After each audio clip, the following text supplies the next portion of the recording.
India, a world of contradiction. Task 2. India is a country located in South of Asia.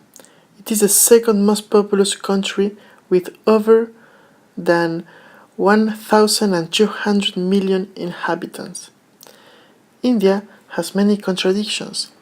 Some of the contradictions are spiritualism of the country, which contrasts with more materialism.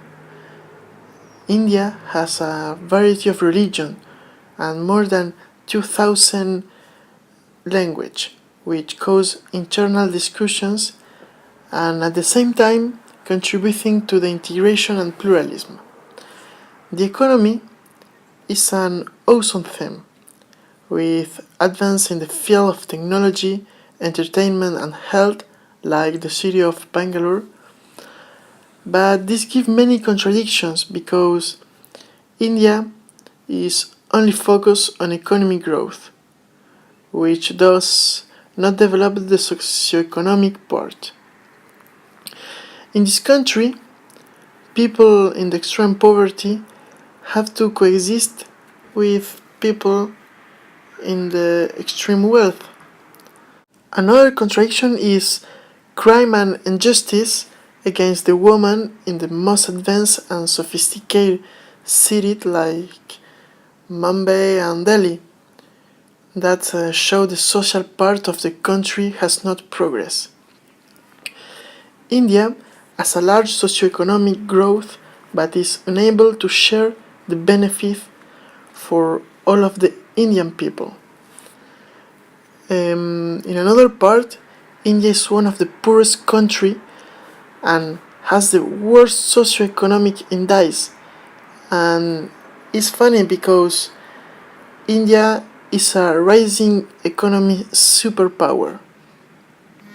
It is very positive that violence against women may eventually be a major political issue in India because after a long time India decided to question his social policy.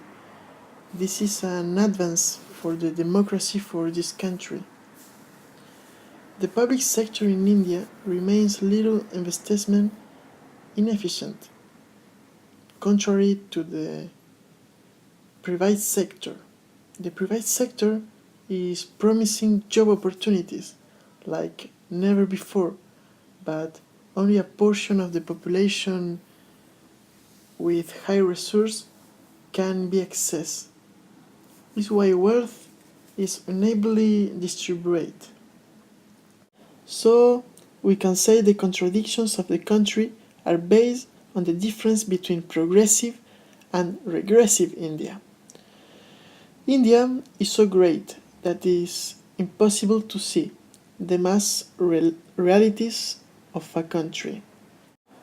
Why is it that while some of us are headed towards the path of self-actualization, there are still many others who are struggling to meet the basic needs, traits including the right to life?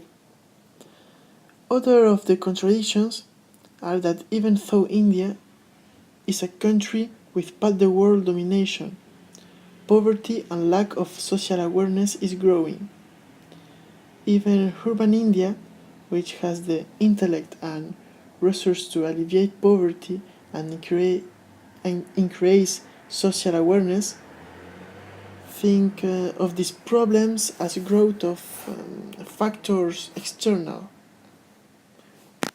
So, in conclusion, we can say that India is a country based on contradictions, and we take the notion of idée de progrès because knowing it is a great country and world economy emerging power, inequality still interiors that make it a country of dispute. And although it is a country with great inequality, economic growth helps social growth, but the problem is the help could be even more than it does now because the change are very slow. Maybe in the future the social situation of the India will be better.